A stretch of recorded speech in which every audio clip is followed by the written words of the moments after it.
Hello friends, and welcome back to another Game of Chance card challenge. I chose to add an additional element of chance by adding a random number generator to this challenge. And the number that I randomly generated was 4, so I'll be using 4 colors in my card today. And 5 was the max that I chose arbitrarily just because I felt that any more would be a little bit too busy. I have here the little slips of paper with my distress media from my previous card challenge, and I also purchased some additional products, so I'll add those in as well. I'm trying my best to pick these slips of paper by feel. The first product that I picked today was Picked Raspberry Distress Oxide ink. The second product is Rusty Hinge Distress Watercolor Pencil. Third is Worn Lipstick Distress Oxide ink, and when I was mixing up my little slips of paper, I noticed that one fell out, so I chose that as my fourth, and I chose Milled Lavender Distress ink. I'm really excited that I have different media to work with today. And today I'll be using Painted Heart Wreath from Simon Says Stamp. And in my stamping tool, I have a piece of watercolor paper. This is Strathmore cold press watercolor paper, and I prefer to have the smooth side up. I'm starting off today with the Distress watercolor pencil, and it's kind of off camera, but I'm just spraying my pencil with some water just so I can transfer that pigment onto the stamp. And I'm coloring each of the little berries on my wreath around the stamp. I placed a piece of scrap paper underneath my watercolor paper within my stamping tool just to protect my stamping tool. I don't have brand specific sheets for my stamping tool. Some stamping tools have them. I prefer just to use scrap paper. Once I'm finished coloring the berries, I chose to add the milled lavender.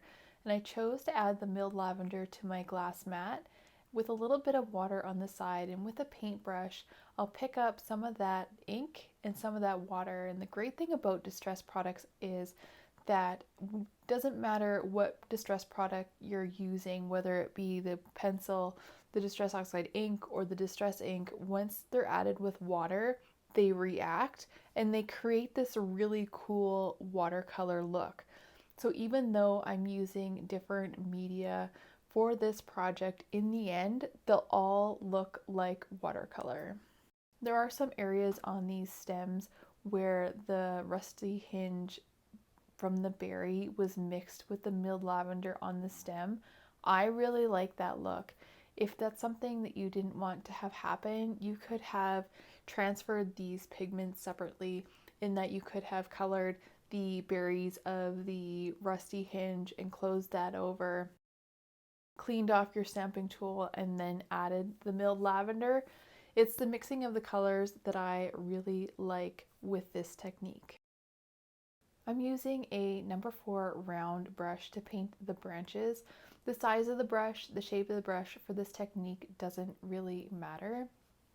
With the distress inks, you also could have just pressed the ink pad right up against the area that you wanted colored that color and sprayed with a little bit of water.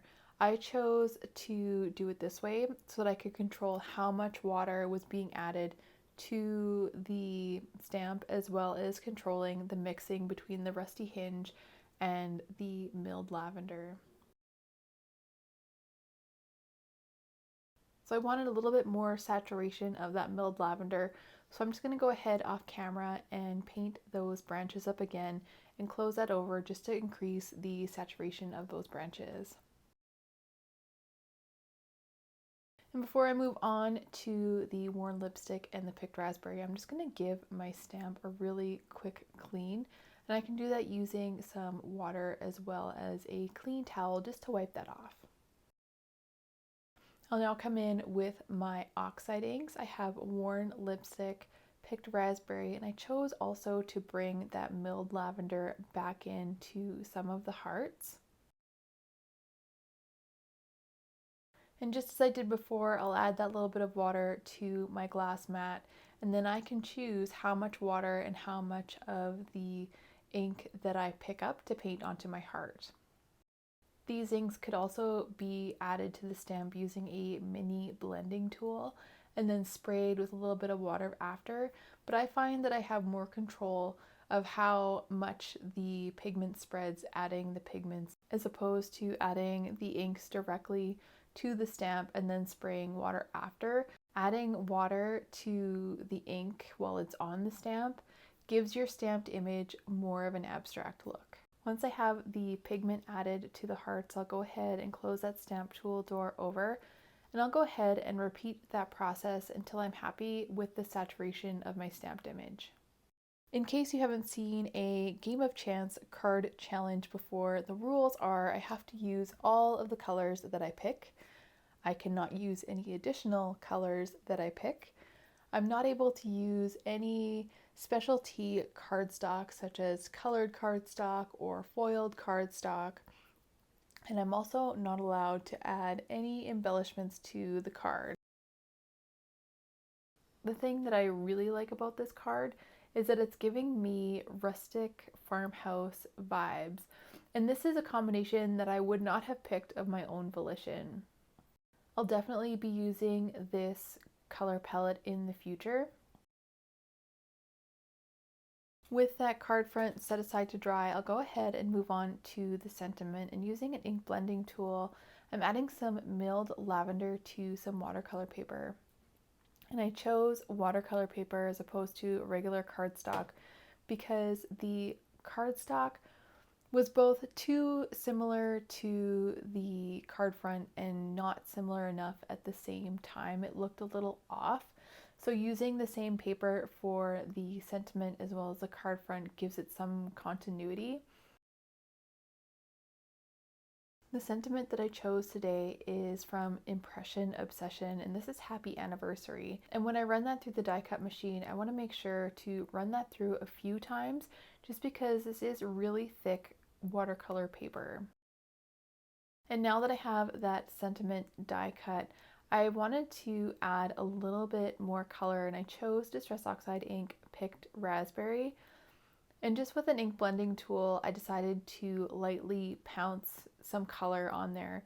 It was unfortunate that I did come in a little bit too heavy-handed on the Happy, so I had to even that out by adding more picked Raspberry to the Anniversary. I also felt that this sentiment after the picked Raspberry was too pink, so I came back in with some milled lavender just to bring that sentiment a little bit back to purple. To adhere my sentiment, I chose some Tombow liquid adhesive, and I'm using a T-ruler just to make sure that it's straight. And since I'm not allowed to add any glitter or embellishments, the only thing that's left to do is add this card front to a card base. And that concludes today's Game of Chance card challenge. Thank you so much for watching. We'll see you next time. Bye for now.